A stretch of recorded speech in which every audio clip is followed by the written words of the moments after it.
Oke, siapa yang tahu kira-kira apa yang dimaksud dengan civil society Islam?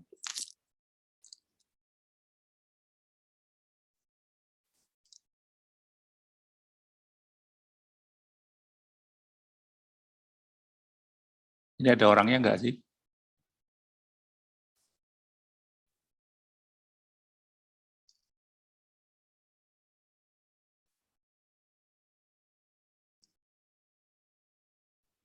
Permisi Pak, izin menjawab. Silakan. Mungkin simpelnya civil society Islam adalah civil society yang bergerak di bidang agama, khususnya agama Islam itu sendiri Pak. Mungkin seperti itu. Civil society berbasis agama.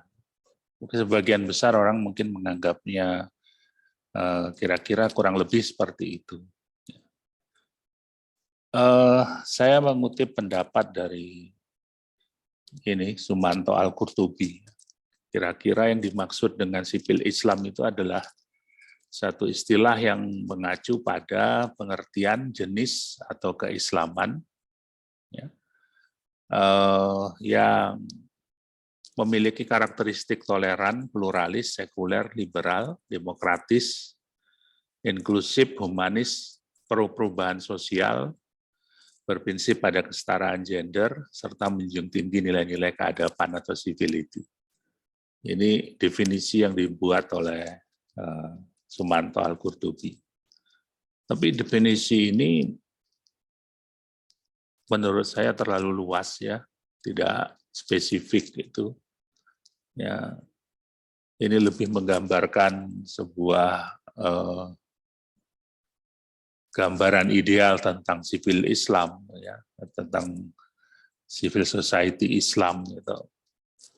Kemudian merangkum juga pengertian-pengertian yang lain berkaitan dengan sisi-sisi yang kemudian ya agak kontradiktif ya. Misalnya kata-kata pluralis, sekuler, liberal itu bisa mengundang perdebatan panjang lebar tentang posisi sipil Islam itu di Indonesia misalnya. Sementara kebanyakan organisasi Islam di Indonesia itu justru agak kurang sekuler sebetulnya dibandingkan banyak organisasi lain gitu. Ya. Kata Robert Hefner ya, Indonesia itu adalah proyek percontohan yang mungkin sangat menarik dalam politik dunia Islam. Ya. Pertama,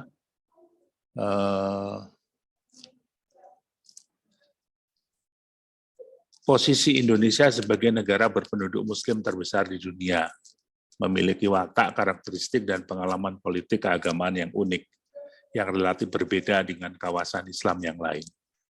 Jadi banyak ilmuwan Barat mengatakan Islam Indonesia terutama itu adalah Islam yang rileks, yang tidak terlalu tegang, gitu, sehingga jarang terlibat konflik yang mendalam dengan pihak lain, dengan kelompok lain. Lebih moderat, lebih toleran, kira-kira begitu.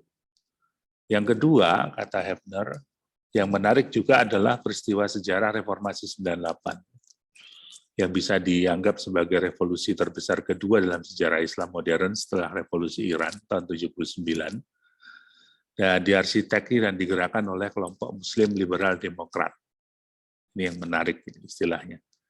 Kelompok Muslim, Liberal, dan Demokrat yang menghendaki adanya perubahan mendasar dalam sistem ekonomi, politik, dan kebudayaan di Indonesia. Jadi, kata Hefner, Indonesia itu adalah kajian menarik tentang politik Islam, karena ada reformasi 98 yang ya bisa dikategorikan adalah revolusi sosial yang terbesar setelah revolusi Iran 79 di negara Islam ya terutama, atau mayoritas Islam gitu. Kemudian pelopornya itu adalah kelompok Muslim Liberal Demokrat ya. Jadi lebih terbuka dan lebih kompetitif yang mempelopori. Itu menurut Hefner yang membuat Islam di Indonesia dan peradaban Islam di Indonesia itu menarik. Nah, sipil Islam itu juga mengacu kepada kelompok-kelompok ormas Islam, ya, ormas Islam. Jadi secara sederhana adalah yang dimaksud sipil Islam itu adalah masyarakat sipil berbasis keagamaan, terutama Islam, yang di Indonesia sebetulnya memiliki sejarah panjang. Muhammadiyah sejak 1912 misalnya, Nahdlatul Ulama sejak 1926, ya, adalah dua civil society yang memiliki ciri sukarela, independen dari negara, didanai sendiri, menolong diri sendiri, dan mengatur diri sendiri. Ini ciri khas dua CSO ini. James tahun 2007 mengatakan organisasi-organisasi masyarakat sipil berbasis Islam sejak masa kolonial hingga saat ini telah melakukan berbagai program dan kegiatan, mulai dari kegiatan keagamaan hingga sosial budaya, termasuk pendidikan, kesehatan, dan ekonomi. Jadi ini yang paling nyata, ya. Kemudian ada jenis kedua dari sipil Islam ini, yaitu yang lahir selama periode modernisasi ekonomi, kira-kira sejak awal 70-an hingga akhir 90-an, kebanyakan berbentuk lembaga swadaya masyarakat atau LPSM, lembaga pengembang swadaya masyarakat. Kemudian yang juga berbasis Islam, berbasis keagamaan maksud saya, itu adalah jenis-jenis asosiasi profesional, tapi berbasis keagamaan, seperti IJMI misalnya, Ikatan Cendekiawan Muslim Indonesia, Gerakan Buruh Muslim Bersatu, dan lain-lain. Pada dasarnya mereka adalah asosiasi profesional, tetapi menempatkan basis agama sebagai salah satu ciri khas dari gerakan itu. Jadi kita bicara sipil Islam tidak hanya Muhammadiyah dan NU yang sudah ada sejak zaman kolonial, tapi juga mereka yang berbasis keagamaan, organisasi berbasis keagamaan yang terbentuk di era modernisasi ekonomi dalam bentuk LSM atau LPSM, gelombang baru sipil Islam. Kemudian ada juga asosiasi-asosiasi bisnis, asosiasi profesional yang juga ada di dalam kategori sipil Islam. Jadi sipil Islam tidak hanya semata-mata ormas seperti Muhammadiyah dan NU, tapi juga berbagai macam bentuk seperti ini. Kira-kira begitu. Jadi dalam kategori pembahasan kita ini ada sejumlah kategori itu yang kita gunakan. Nah, sekarang kita lihat dari sisi historisnya. Sipil Islam di masa kolonial, terutama sejak kolonialisme Belanda, ya, mengambil jarak dari negara dan menghindari intervensi negara. Jadi pada abad 18-19 ditandai dengan penyebaran institusi pendidikan informal yang kemudian banyak dikenal dengan nama pesantren itu. Kemudian sejak kolonialisme Belanda secara intensif membuka dan menguasai daerah pedalaman, memperbaiki infrastruktur, dan memperkenalkan program-program ekonomi, terjadi penyebaran populasi penduduk ke pedalaman Pulau Jawa. Pesantren diorganisir di sekitar kepemimpinan ulama atau kiai pada tahap awal. Kesinambungan lembaga itu tergantung pada pemberian para dermawan dan produksi pertanian dari para santrinya. Umumnya pesantren-pesantren besar di Pulau Jawa itu biasanya memiliki lahan pertanian yang luas yang kemudian diusahakan oleh para santri sendiri, dikerjakan oleh mereka, kemudian itu menjadi jadi sumber pendapatan untuk kebutuhan internal mereka, jadi memenuhi kebutuhan mereka sendiri. Gitu. Yang menarik adalah pesantren di era kolonial juga penting sebagai jaringan translokal bagi penguasa pribumi yang terpisah dari negara. Jadi ciri dari organisasi politik yang sipil Islam pada masa kolonial itu biasanya mengambil jarak dengan negara kolonial, termasuk juga kecurigaan yang besar terhadap negara kolonial. Di era nasional, para ulama menyediakan kepemimpinan untuk organisasi sosial politik. terbesar, yakni Nahdlatul Ulama, ya. Ini contohnya di NU. Nah, di Muhammadiyah misalnya yang bergerak di bidang pendidikan formal sekolah dan pelayanan kesehatan adalah gerakan sosial yang juga menarik untuk dicermati sebagai perkembangan civil society. Kemampuan menghimpun dana dan melayani kebutuhan masyarakat Muslim terhadap pendidikan yang berkualitas dan pelayanan kesehatan yang terjangkau menjadi ciri gerakan Muhammadiyah. Kemerdekaan memberikan angin segar partisipasi masyarakat dan suburnya kekuatan civil society. Tokoh-tokoh sipil Islam memainkan peranan strategis sebagai sumber kepemimpinan yang dibutuhkan oleh negara yang baru merdeka. Konflik berkepanjangan di level negara dan kebuntuan antara kelompok pendukung asas Islam dan Pancasila dalam merumuskan landasan negara di Dewan Konstituante membawa organisasi dan kelompok dalam masyarakat mengarah pada isu sektarianisme dan depolitisasi agama. Ini konsekuensi dari politik Islam di masa lalu, ya. Di era Orde Baru,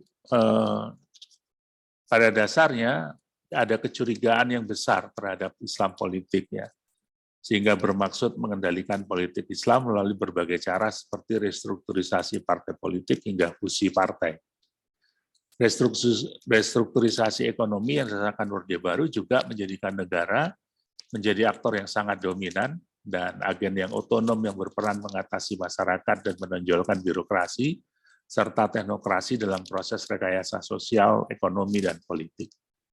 Salah satu yang paling khas dari Orde Baru adalah bahwa proses-proses pembangunan itu berjarak dengan kebutuhan masyarakat, dengan keterlibatan masyarakat.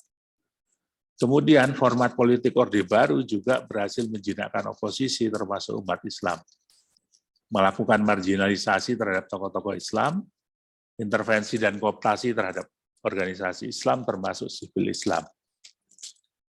Saya lupa apakah saya pernah menceritakan bagaimana dulu NU dan Muhammadiyah dicoba untuk kooptasi oleh negara, ya, dengan cara mencampuri proses pemilihan atau muktamar NU dan Muhammadiyah. NU waktu itu muktamar Cipasung yang ingin memilih Gus Dur, dicoba diintervensi oleh negara dengan mendorong calon lain yang didukung oleh negara. Di Muhammadiyah juga melakukan hal yang sama dengan mendorong calon lain yang dibiayai oleh negara untuk kemudian melakukan intervensi terhadap organisasi itu, tapi kemudian tidak berhasil. Di sisi lain, respon dari sipil Islam itu juga sangat beragam. Ada yang akomodatif, ada juga yang merespon dengan kekerasan dan konfrontatif, ya. Jadi budaya melawan itu juga cukup kuat dalam tradisi sipil Islam, walaupun ada juga yang akomodatif. Jadi ada hal-hal yang diakomodasi oleh kelompok sipil Islam, ada hal-hal yang kemudian juga ditolak, dilawan. Salah satu perdebatan yang panjang itu tentang asas tunggal bagi organisasi kemasyarakatan, ya. Pancasila waktu itu juga banyak ditolak. Nah, kelompok yang akomodatif di kalangan sipil Islam ini ada dua jenis. Biasanya adalah kelompok yang terlibat dalam birokrasi pemerintahan, yang beranggapan bahwa dalam situasi seperti ini, maka perjuangan umat harus dilakukan dari atas, menggunakan jalur birokrasi negara, bisa dijadikan kesempatan untuk perbaikan diri dalam dan menjadi perantara kepentingan umat Islam yang berhadapan dengan negara. Secara teoritis, memang kelompok ini kurang memberikan sumbangan pada kemandirian masyarakat, karena pemberdayaan dari atas kurang peka terhadap aspirasi dari bawah. Ini adalah yang paling sering terjadi. Jadi kelompok-kelompok sipil Islam berusaha mengakomodasi melalui jalur birokrasi, kemudian berusaha melakukan pemberdayaan dari dalam, tapi biasanya kurang berhasil karena biasanya kurang peka terhadap aspirasi dari bawah. Kelompok yang kedua melakukan pemberdayaan dari luar negara. Kelompok ini di satu sisi menjadi menjaga hubungan baik dengan negara, di sisi yang lain melakukan transformasi dan pemberdayaan masyarakat dengan menggunakan strategi ganda dari atas dan dari bawah. Tujuannya adalah memperkuat basis ekonomi, sosial, dan politik masyarakat Islam yang pada akhirnya bisa mengimbangi negara. Nah, kelompok ini biasanya lebih komprehensif karena melakukan pendekatan dua arah, dari atas dan dari bawah, ya biasanya bisa mengimbangi negara. Nah, Islam dan politik di Indonesia menjadi menarik bagi para pengamat Barat. Bangsa ini pada dasarnya adalah bangsa yang besar secara politik dan ekonomi, merupakan salah satu raksasa ekonomi Asia, pasar domestik yang besar, dan industri manufaktur yang lumayan besar. Krisis 97-99 mengganggu pertumbuhan ekonomi dan mengakibatkan tingkat kesejahteraan merosot. Ya. Di sisi yang lain, negara selama ini memiliki toleransi multikultural yang baik, tiba-tiba jatuh dalam kekerasan etno-religius. Sentimen etnis dan agama yang menguat, mengkhawatirkan sekaligus menurunkan optimisme terhadap transisi demokrasi. Pada tahun 98, ruang partisipasi politik yang luas bagi sipil Islam untuk berperan dalam demokratisasi, para tokoh-tokoh sipil Islam terlibat dalam penataan kembali negara yang lebih sesuai dengan prinsip-prinsip demokrasi modern. Harus diakui tokoh-tokoh Islam ini memainkan peranan yang strategis terhadap penataan demokrasi Indonesia modern. Ada sejumlah pertentangan nilai yang dilematis ya dalam demokrasi dalam perspektif Islam. Sampai hari ini masih menjadi perdebatan dan masih terus menjadi bagian yang diskusi yang kritis di kalangan sipil Islam. Pertama soal sekularisme. Berbeda dengan pandangan di Barat soal agama pasca Renaissance yang ditandai terkesan dengan privatisasi, sementara di Indonesia dan kebanyakan negara di Timur, agama itu tidak hanya kepentingan privat, tapi juga kepentingan publik. Ya. Kalau di Barat agama itu wilayah privat penganutnya, bahkan sangat jarang orang bertanya agamamu apa gitu ya. Menjadi etika pribadi, pengaruhnya dan ditandai dengan pemisahan antara agama dan negara.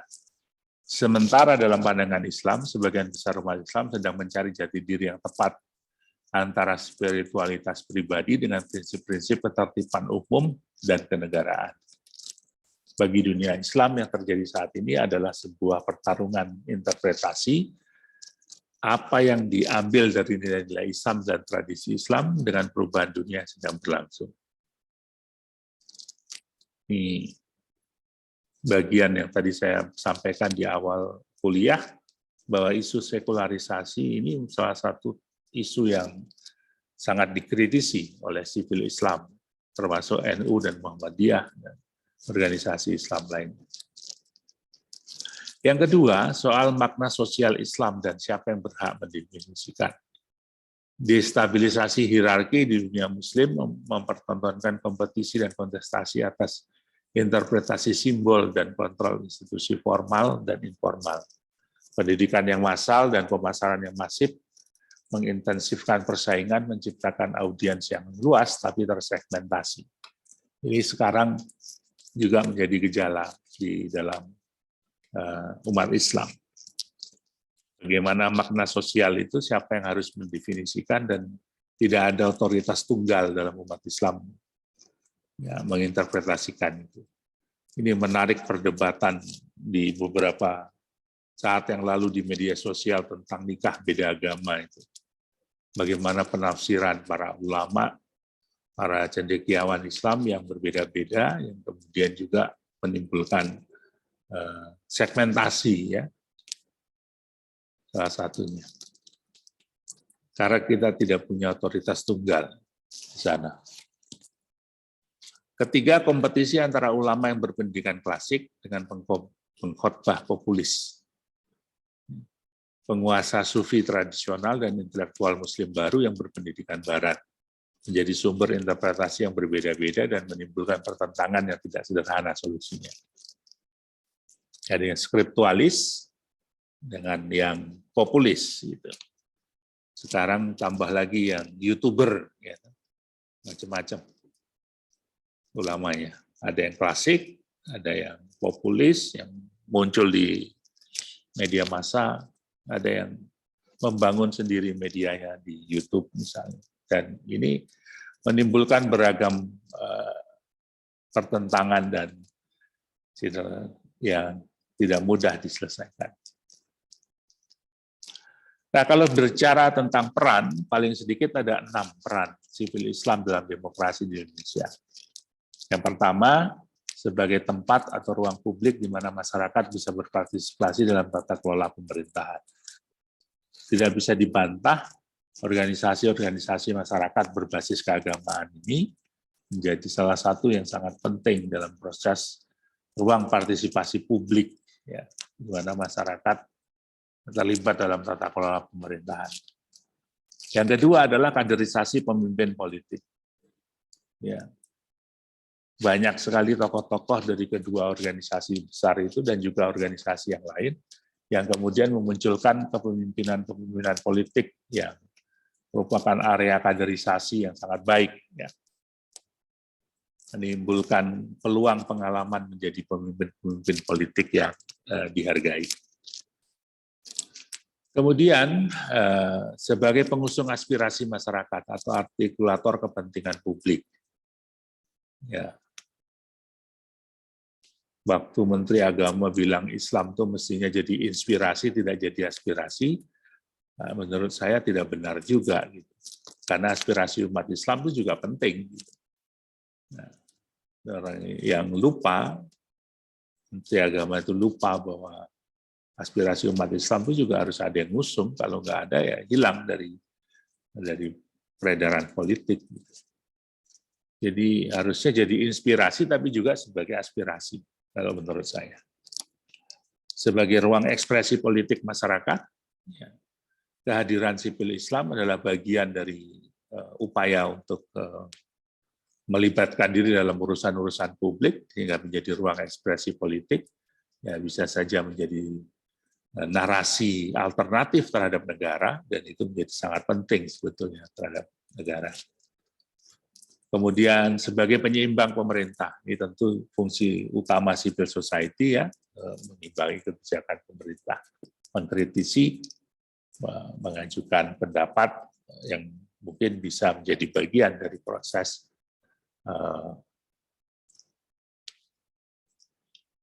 demokratisasi. Yang keenam, sebagai fungsi kontrol terhadap pejabat pemerintah maupun kebijakan pemerintah. Tidak jarang kemudian sipil Islam di Indonesia memainkan peran untuk mengontrol kebijakan pemerintah, pejabat pemerintah maupun kebijakan pemerintah. Jadi kalau ada kelompok masyarakat yang demo, menolak kebijakan pemerintah, mengkritisi kebijakan pemerintah, itu adalah fungsi dari masyarakat sipil. Jadi nggak usah terlalu heboh juga dengan itu. Nah, itulah saudara-saudara poin-poin penting dari sipil Islam di Indonesia. Barangkali ada pertanyaan-pertanyaan yang akan diajukan.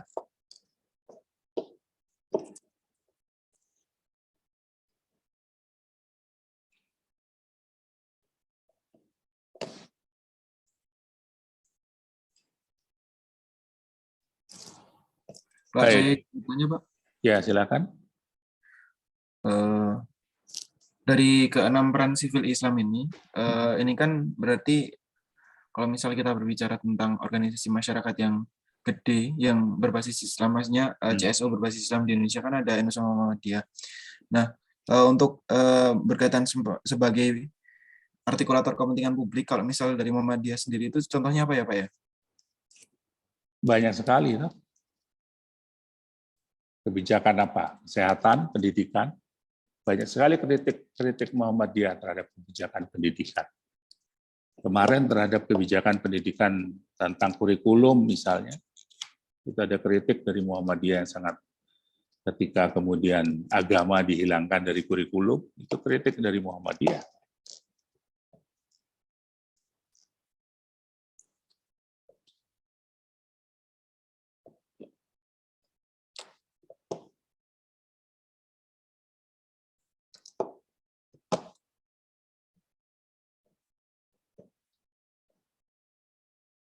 termasuk di bidang pelayanan kesehatan juga ada banyak masukan kritik terhadap penanganan COVID misalnya. Ada banyak masukan dari penyeimbangan informasi dari Muhammadiyah.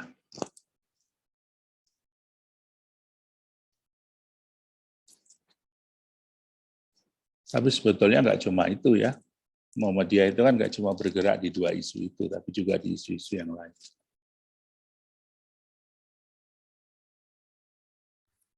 Pak, izin bertanya, Pak.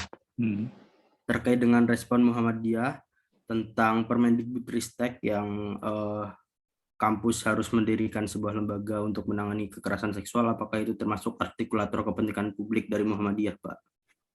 Saya kira iya.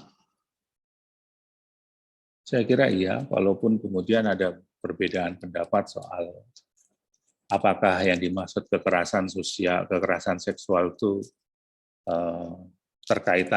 hanya berkaitan dengan konsen atau persetujuan, atau juga hal-hal yang lain kan gitu, termasuk pergaulan bebas dan sebagainya. Kalau bagi Muhammadiyah tidak cukup hanya sebatas pada konsen, tapi juga pada dimensi yang lebih luas. Seperti misalnya ya pergaulan bebas di kampus. Itu juga bagian dari kekerasan seksual sebetulnya. Tapi kan Permendikbud itu mengambil dari makna kekerasan seksual sehingga kemudian ya di undang-undang kan, sehingga kemudian kalau hanya terjadi kalau ada pemaksaan. Nah kadang-kadang saudara-saudara, kekerasan seksual itu bisa terjadi dalam relasi kuasa yang tidak seimbang, sehingga kemudian itu bisa terjadi dalam komunitas baik di kampus, dimanapun ya, bisa terjadi. Nah pandangan yang berbeda dari Muhammadiyah, narasi yang berbeda dari Muhammadiyah itu sendiri adalah sebuah aspirasi yang mungkin artikulator yang berbeda, kepentingan yang berbeda, yang mungkin menjadi salah satu tantangan terhadap gagasan dari negara kan begitu. Itu adalah sebuah kontestasi pandangan politik ya, aspirasi yang menjadi penyeimbang terhadap negara. Kalau dibatasi hanya pada persoalan konsen, mungkin kemudian orang bersembunyi, oh, sudah setuju kok begitu, sehingga kemudian itu menjadi salah satu persoalan yang serius. Bagi Muhammadiyah bukan setuju atau tidak setujunya saja yang penting, tapi juga sah tidak sahnya hubungan itu, gitu. Itu juga bagian dari perilaku kekerasan sebetulnya. Jadi itu juga sebuah bentuk bagaimana narasi negara itu di-counter dengan narasi oleh civil society, membuat dia jadi perdebatan yang meluas. Termasuk kalau Anda tertarik soal itu adalah tentang undang-undang PKS itu. Saya lupa kepanjangannya. Pengurangan atau kekerasan seksual atau penanggulangan. PKS, Pak. Iya, apa itu? PKS-nya. Tindak pidana kekerasan seksual. Itu kan juga bagian dari narasi sosial yang dibangun oleh sivil Islam yang berbeda dengan narasi liberal kan begitu. Nah, jadi menarik kan kalau kita bicara tentang bagaimana sivil Islam merespon narasi-narasi seperti kekerasan seksual misalnya di ruang publik begitu. Ya memasukkan nilai-nilai agama yang lebih kompleks sebetulnya, berbeda dengan sekedar narasi tentang konsen ya, tentang persetujuan. Nah, itu bagus juga ditulis itu bagaimana pertarungan narasi itu antara sipil Islam dengan state dan bagaimana kemudian pertarungan itu dikembangkan di media sosial maupun di media-media yang lain. Itu juga menjadi salah satu yang penting, termasuk kekerasan dalam rumah tangga, ya, kekerasan seksual dalam rumah tangga, yang narasi yang dibuat oleh sipil Islam yang kemudian tidak sepenuhnya menerima narasi liberal kan begitu. Itu adalah bagian dari kritik dari sipil Islam terhadap narasi negara terhadap kekerasan seksual dalam rumah tangga. Itu bentuk bagaimana kritik itu berkembang sebetulnya, bagaimana kemudian civil society mengimbangi negara dalam konteks pertarungan nilai, kepentingan, aspirasi dari masyarakat dan yang berkembang di dalam negara. Itu.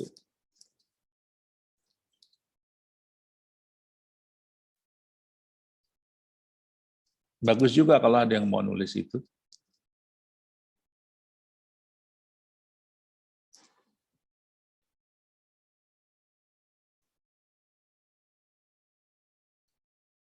Bagaimana organisasi-organisasi wanita di dalam sipil Islam, ya.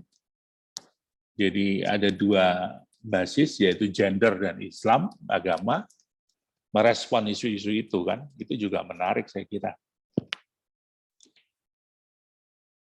Gimana Aisyah, gimana Nasihatul Aisyah misalnya merespon isu kekerasan seksual dan sebagainya, narasi kekerasan seksual dan sebagainya, sebagai bentuk kepedulian, karena biasanya korban dari tindak pidana kekerasan seksual itu adalah perempuan.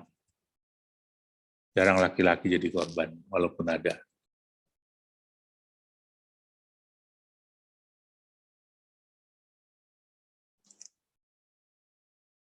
Ada lagi? Izin bertanya, Pak. Silakan.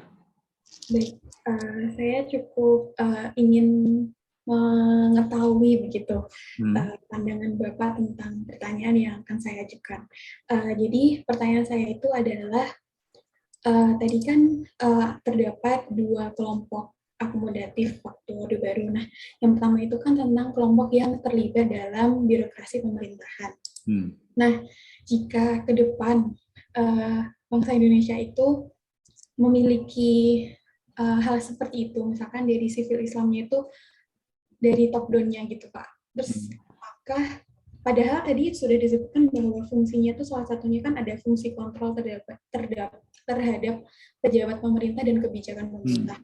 Apakah nantinya jika civil Islam itu dari atas memungkinkan adanya perubahan semacam ideologi, karena pasti kan dari atas gitu Pak, kan Pak. Jadi kayak apakah mereka akan membuat negara ini itu menjadi berubah gitu jika civil Islam itu terlibat dalam birokrasi pemerintahan. Iya, jadi gini, pengalaman masyarakat sipil Islam dengan negara itu kan unik ya. Di masa penjajahan mereka di luar negara, bahkan curiga pada negara. Di era kemerdekaan mereka berperan aktif dalam pembentukan negara, lalu kemudian di era Orde Baru kembali menjadi marginal di pinggiran, gitu, karena ada proses marginalisasi. Dan di akhir-akhir Orde Baru, sebagian dari tokoh-tokoh sipil Islam itu menjadi bagian dari pemerintahan, terlibat dalam urusan kenegaraan dan macam-macam. Pengalaman itu sebetulnya menunjukkan bahwa baik di luar maupun di dalam, sipil Islam itu punya peranan penting. Kalau dia di dalam, dia bisa melakukan perubahan-perubahan, kebijakan-kebijakan yang mungkin lebih mendorong aspirasi umat Islam melalui kebijakan-kebijakan publik yang dibuat oleh pemerintah. Cuma memang tidak mudah ya, karena negara kan tidak hanya melayani umat Islam, gitu, tapi juga semua agama, sehingga kemudian juga terjadi pertentangan. Apakah negara itu harus sekuler, tidak hanya mementingkan satu golongan umat misalnya, dan memberikan ruang yang lebih besar bagi partisipasi umat yang lain. Nah, sementara kalau berada di luar, memperkuat basis ekonomi, sosial, dan politik masyarakat, itu juga harus dilakukan. Jadi di luar maupun di dalam pasti punya dampak yang berbeda. Sebagian yang mereka lakukan di dalam, meskipun kemudian teknokratis dan sebagainya, pasti berdampak juga pada kepentingan umat Islam. Tapi yang berada di luar juga tidak bisa diabaikan bahwa mereka memperkuat basis sosial, ekonomi, politik masyarakat. Ini juga bagian penting dari proses pemberdayaan masyarakat Islam, gitu. Jadi menurut saya bisa saja mengubah aspirasi, mengubah arah kebijakan terhadap umat Islam di tingkat nasional. Contoh ketika IJMI misalnya mendominasi kabinet ya di era-era akhir pemerintahan Orde Baru, banyak kebijakan Presiden Soeharto yang kemudian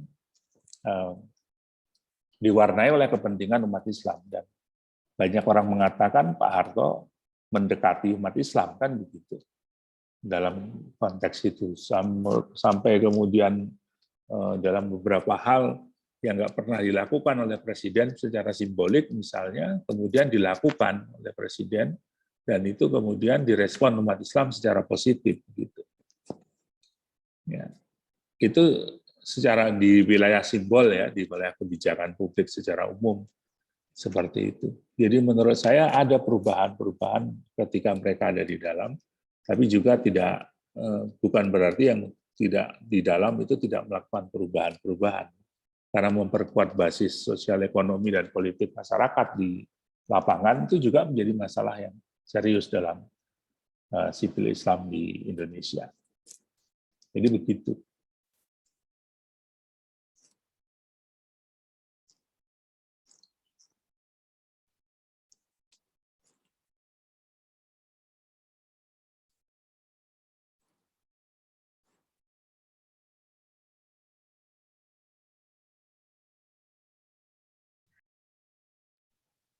Izin bertanya, Pak. Silakan. Jadi seperti ini ya, Pak, kan civil Islam kan sebenarnya adalah sebuah ide kan atau gagasan yang bagus untuk diterapkan. Namun mengapa di beberapa negara gitu kan, mengapa civil Islam itu justru malah dibatasi seperti itu ya? Mungkin seperti contohnya kayak Ikhwanul Muslimin di Mesir, dan Hizbut Tahrir Indonesia, HTI di Indonesia itu sendiri. Dan malah dibubarkan gitu kalau di Indonesia. Tentu jika ada sebab pasti ada akibat seperti itu ya. Mengapa hal itu bisa terjadi gitu kan? Apa alasan sebuah negara atau pemerintahan itu justru membatasi perkembangan dari civil Islam itu sendiri? Terima kasih. Ya, jadi karakteristik sipil Islam itu sejak dulu di Indonesia itu kan beragam. Ada yang konfrontatif, ada yang curiga, menolak kehadiran negara.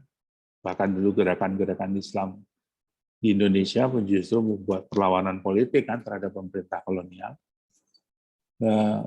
Tapi ada juga yang akomodatif, gitu, menjadi bagian dari pemerintah dan sebagainya. Nah, resiko bagi yang konfrontatif atau menolak negara dan sebagainya tentu adalah tidak diizinkan hidup di negara itu, karena mungkin ya negara sendiri punya kepentingan untuk secara ideologis mempertahankan kehadiran negara itu. Gitu. Jadi menurut saya pertarungan ideologis itu menjadi wilayah yang menarik untuk dicermati juga antara komunitas sipil Islam dengan negara dalam konteks di Indonesia.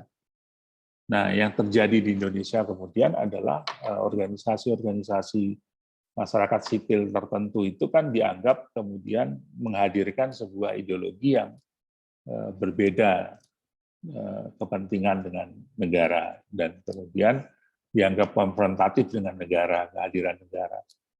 Dan itu beresiko bagi pluralisme di negara tersebut misalnya, dan itu mungkin yang menjadi sumber masalah. Nah, karakteristik sipil Islam di mana-mana di seluruh dunia karena menggunakan ideologi dalam tanda petik berbasis agama, itu sangat mungkin kemudian dia menjadi sebuah ideologi gerakan sosial yang menginspirasi bagi banyak orang gitu. Dan itu bisa menjadi kekuatan yang sangat dahsyat sebetulnya untuk menghimpun kekuatan sumber daya politik masyarakat. Tapi di sisi yang lain tentu kita juga harus mengingat bahwa kepentingan umat Islam itu tidak hanya politik, kan, tapi juga di bidang-bidang yang lain. Problem-problem di mana umat Islam menghadapi masalah pendidikan, kesehatan, sosial, dan sebagainya, Itu juga harus diselesaikan. Nah, biasanya selama sipil Islam itu bergerak di bidang-bidang yang tidak terkait langsung dengan politik ideologi misalnya, maka kemudian tidak jadi masalah bagi negara karena kemudian juga membantu negara dalam proses menyelesaikan persoalan-persoalan yang dihadapi oleh masyarakat. Tapi ketika kemudian dia berfokus pada politik, maka kemudian terjadi benturan-benturan kepentingan dengan kelompok-kelompok yang tidak menginginkan umat Islam tentunya menjadi sebuah kekuatan politik yang besar yang bisa menjadi faktor penyulit bagi persoalan-persoalan kebangsaan yang lain. Gitu. Nah, di sisi yang lain, bagi saya, kehadiran sebuah organisasi seperti itu mestinya adalah sebuah proses dialektika, kemudian di mana publik mestinya harus belajar memberikan dukungan maupun penilaian kepada proses politik dari masing-masing pihak. Tidak perlu kemudian dilarang, tapi juga kemudian tidak perlu dibatasi. Hanya saja mungkin jalur perjuangan politik seperti itu mungkin menjadi sebuah persoalan yang dinamika yang berhadapan dengan masyarakat di tengah lapangan yang seringkali kemudian dalam konteks Indonesia ya pemahaman masyarakat yang tentang demokrasi sendiri masih perlu diperbaiki, tentang Islam juga masih perlu diperbaiki, dan itu yang menjadi persoalan hampir semua gerakan civil society di Indonesia. Jadi kalau gerakan civil society bagian dari proses penyadaran politik, penyadaran kalau saya menyebutnya di slide ini di 6 tadi itu, ya, ruang pengusung aspirasi atau ruang ekspresi politik masyarakat, maka kemudian ya seharusnya tidak perlu dilarang, apalagi kemudian sampai dibubarkan begitu. Karena itu adalah ruang ekspresi politik yang sah menurut saya selama tidak menggunakan kekerasan. Ya. Itu mestinya menjadi titik dasar kita berpijak. Nah, yang jadi masalah kemudian ketika negara melakukan upaya untuk kriminalisasi organisasi ini dan kemudian pembubaran secara paksa tanpa kemudian ada proses pengadilan yang memadai tentang apa kesalahannya, dan itu kan menjadi perdebatan tentang kebebasan berserikat, berkumpul, menyatakan pendapat, ya, yang harusnya diakui oleh negara demokrasi. Jadi menurut saya ada persoalan yang real di lapangan, bagaimana kekuatan-kekuatan itu juga berpotensi memecah belah persatuan umat Islam dalam konteks pandangan keagamaan, yang tadi juga sudah saya sampaikan, bahwa kita tidak punya otoritas tunggal untuk memberikan tafsir terhadap nilai-nilai keagamaan, dan itu menjadi problem tersendiri bagi sipil Islam. Terbuka ruang perdebatan yang sangat luas terhadap hal itu, dan mungkin menjadi potensi masalah juga di kemudian hari, seperti nikah beda agama yang tadi sudah saya singgung dalam ini, ya, dalam persoalan-persoalan yang kita bicarakan tadi. Saya kira pertentangan itu mungkin menjadi salah satu hal yang kita perlu kritisi juga. Bagus juga kalau itu ditulis sebagai sebuah pandangan dari mahasiswa tentang bagaimana semestinya menangani organisasi-organisasi masyarakat sipil seperti itu, yang kemudian punya potensi konfliktual yang keras karena dimensi politik yang dalam tanda petik bertentangan dengan kepentingan negara, misalnya mempertahankan pluralisme, mempertahankan demokrasi dan sebagainya. Nah, prinsip-prinsip seperti ini tentu bagian dari pertentangan nilai yang dilematis, yang kemudian juga dalam tanda petik menjadi masalah yang serius di dunia sipil Islam di Indonesia pada saat ini. Bagi saya, seharusnya tidak perlu ada pembubaran, gitu, tapi mungkin perlu ada counter wacana yang intensif juga terhadap wacana-wacana yang mereka bangun, sehingga kemudian terjadi dialektika yang kemudian menumbuhkan perdebatan intelektual yang sehat, gitu, sekaligus mencerahkan dan mendidik masyarakat tentang bagaimana sebetulnya Islam melihat persoalan-persoalan publik tadi. Tapi sekali lagi tentu masing-masing negara punya kebijakan dan masing-masing melihatnya sebagai ancaman yang berbeda mungkin, dan itu juga menjadi masalah yang menurut saya harus diselesaikan di antara para pemimpin-pemimpin Islam sendiri, gitu.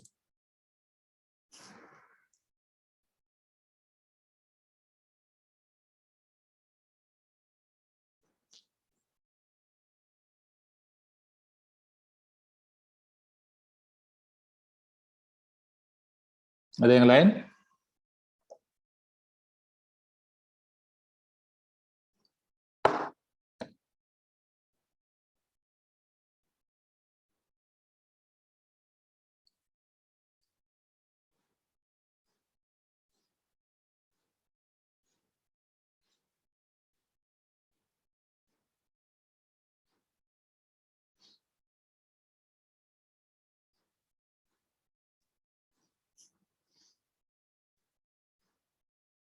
Nah, kalau tidak ada begini, saya akan membuat pertanyaan diskusi di forum di My Class. Ada 3 pertanyaan yang akan saya ajukan.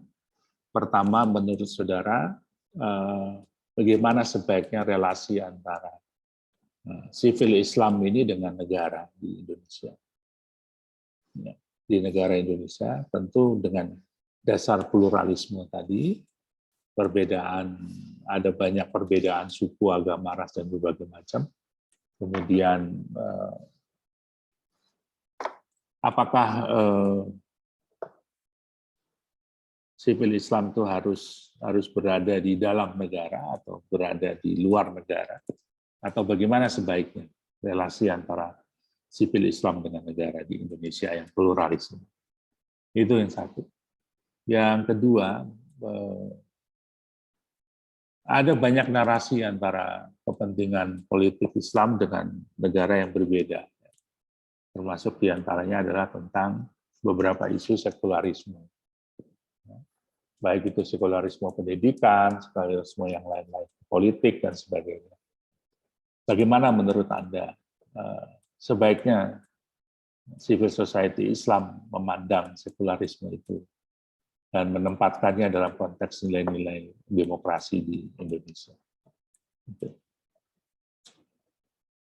Yang ketiga, sebagai sebuah civil society yang mungkin juga perlu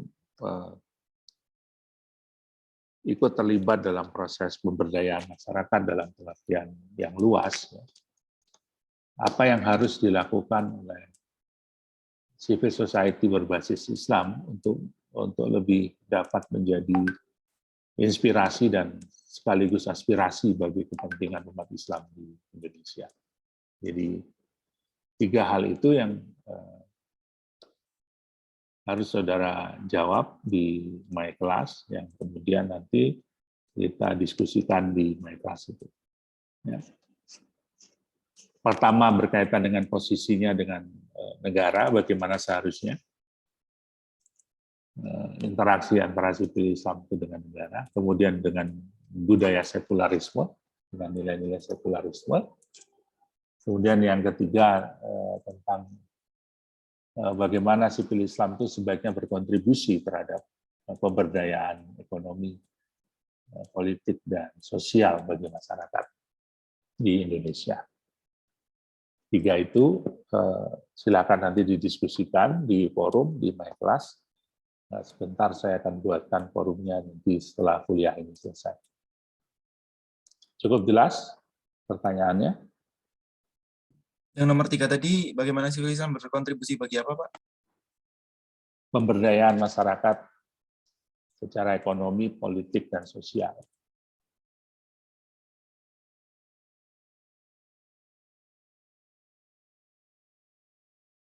Baik Pak, jelas Pak. Terima kasih Pak. Oke. Baik, saya kira itu dulu kuliah kita hari ini. Ya. Untuk yang jam 9, saya nanti akan upload rekaman kuliah ini di My Class. Silakan nanti Anda buka di My Class. Dan saya harus ke Bantul untuk mengisi acara di sana. Terima kasih atas perhatiannya. Kita cukupkan kuliah hari ini. Assalamualaikum warahmatullahi wabarakatuh. Waalaikumsalam. Waalaikumsalam warahmatullahi wabarakatuh.